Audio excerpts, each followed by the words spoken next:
शुरू।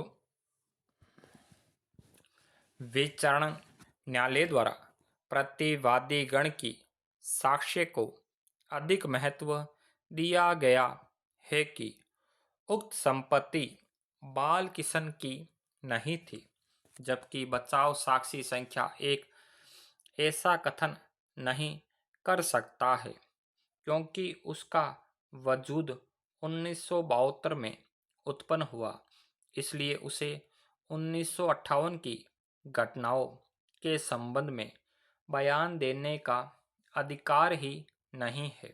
विराम। बावजूद इसके बचाव साक्षी संख्या एक ने मौखिक साक्ष्य में वादी का निर्माण नगरपालिका में शिकायत कर रुकवाना बताया है। विराम। इससे भी अप्रत्यक्ष रूप से अपीलार्थी का ही कब्जा साबित होता है।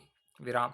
विचारण न्यायालय द्वारा प्रदत्त एक रहननामा में की गई लिपिकीय त्रुटि के आधार पर रहननामा में की गई महाजन शब्द की त्रुटि को पश्चातवर्ती विक्रय पत्र प्रदत्त 2 में सुधार भी कर दिया गया था एवं विक्रय पत्र में रहननामे का हवाला भी दिया गया है।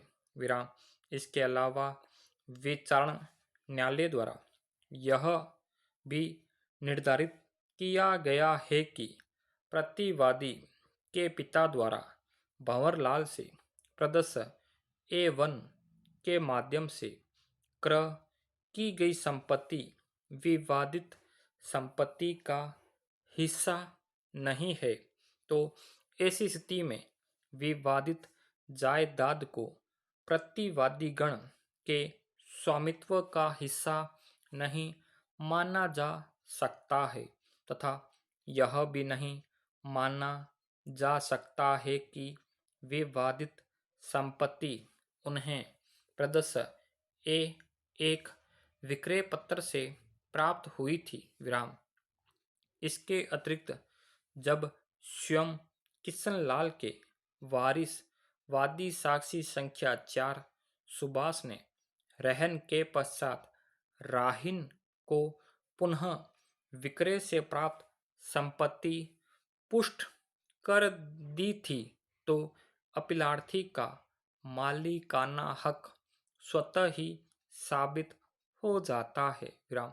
पंजीकृत विक्रय पत्र नहीं होने से वह सिर्फ असल स्वामी के विरुद्ध ही अप्रभावी माना जा सकता है। विराम। अपराधी का संपत्ति पर प्रत्यर्थी से बेहतर टाइटल होने से उसे अपीलार्थी के स्वामित्व पर ऐतराज करने का कोई अधिकार नहीं है। विराम।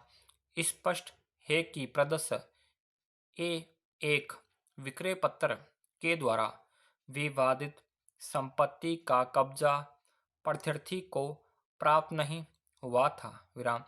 ऐसी स्थिति में यह तथ्य साबित करने का भार प्रत्यर्थी पर है कि 1972 के बाद वह एवं उसके पिता संपत्ति पर कैसे काबिज हुए थे। विराम।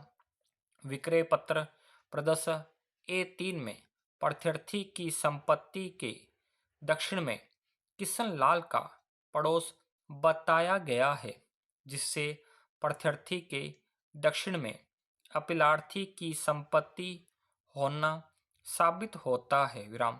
अपीलार्थी का संपत्ति के मालिक से भाई बहन का रिश्ता था। विराम। ऐसे में संपत्ति के स्वामित्व में अपीलार्थी का नाम नहीं आने से कोई विपरीत प्रभाव नहीं पड़ेगा। विराम। प्रतिवादीगण ने वादीगण की ओर से प्रस्तुत मौखिक व दस्तावेजी साक्ष्य का कोई खंडन नहीं किया है। विराम।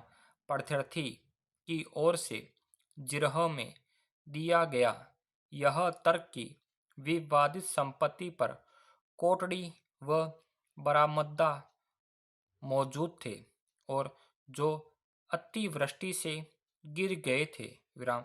स्वीकार नहीं किया जा सकता है। Full stop.